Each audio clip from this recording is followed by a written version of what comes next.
That one year we were out tilling our gardens and it was like almost 30 degrees in April, and then the next day we had a snowstorm. Yeah, there was grass fires and everything. And then, yeah, I got stuck in the driveway. There was snow in May. Well, the nice thing about rain is you don't have to blow it anywhere. It just kind of runs away on its own. Snowblowers. Second snowblowers. No, it looks like the worst is over.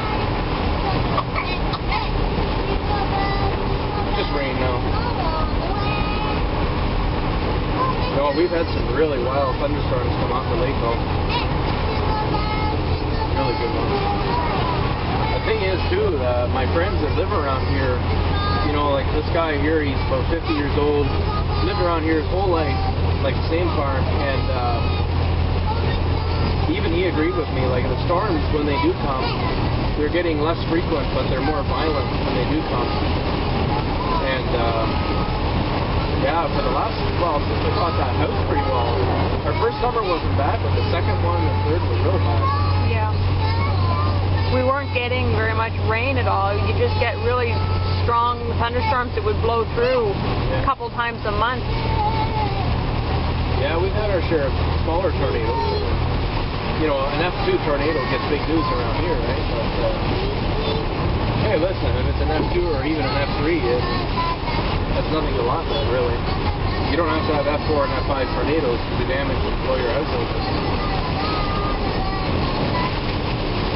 Well, they get some out west in Canada. Like, they've had a few F5s out in Calgary, where the mountain range, I imagine the weather, probably a couple of systems collide up there from the north and the southern prairies or whatever.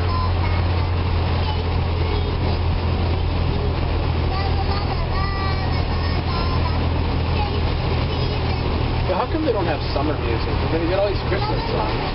They don't have summer songs like "'Tis the season to be burning," you know, or "'Tis the season to be swatting." Black flies to come and mosquitoes are next. Then you get the horse flies. Well, we're pretty well done our black fly season, which is nice. Now mosquitoes are out. Yeah, so are those horse flies. Yeah, horse and deer flies, I love them. They're the worst because they buzz around your head and you can't get rid of them. And their bites are the worst too. They take a pound of flesh. And then coming soon, hornets. I love teasing hornets. We had a great big hornets. We had 3 hornets nests when we bought our house, the size of a beach ball actually. And, so I like to get rid of hornets. I do that as a hobby. Extermination, and I do it completely organic. Well, no, that's not true. I've used hornet blaster, but now I know how to get rid of them without that stuff. If your building isn't flammable, you can poke a hole in it, squirt gas in there or whatever. If it's up in a tree and you happen to have access to a shotgun, you can do it that way. Now, I personally haven't done it that way.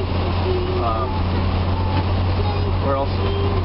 Well, usually I just poke a hole in them and then squirt just your hornet blaster or whatever inside. And they don't last. Once the queen gets it, or any of them, they start dragging it through the nest. They can't live, so they're pretty easy to get rid of that way. It's just hard when they're in a part of your house that you can't get at. So if that happens, I usually just keep spraying the hornet blaster where the entrance is. And actually, I read about this. The hornets will keep carrying it in, and once the queen gets it, it'll infect the whole nest when it gets rid of them. Yeah, we got our share of hornet and gnat problems up this way. Yellow jacket wasp are the worst. Paper wasp. Actually, with the little yellow jacket wasp started on my tractor when I moved it about that big around, and I didn't see it. I don't know where it was because I keep checking under the hood. There was nothing there. I felt something trying to get at my leg. Must have been a hornet trying to sting me or something. You know, I stepped on it. Stepped on it. She's tired. Anyways, yeah. The only hornet that I've never messed with is the Japanese hornet. If anybody wants to do some really cool research, they are like the spookiest bug in the world, man. Check out the Japanese hornet. They're like this big. I'm not kidding you. Their heads are like that wide. And their sting is something like 100 times or 10 times or something, whatever that was. A lot more anyway than your average hornet. One sting can kill a man anyway. I think there's so many people in Japan every year that die from the things. Turns out though, it's a delicacy. People eat them. Yeah, I watched it. They deep fry them. They catch them and throw them in a deep fryer. I'm not lying. It's on YouTube. I don't want to see it. If it's on YouTube, it must be true, right? Yeah. No, we don't have them here. They can't handle the cold.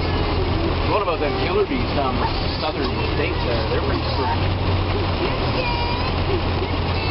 The only thing we have up here is snow. That's it.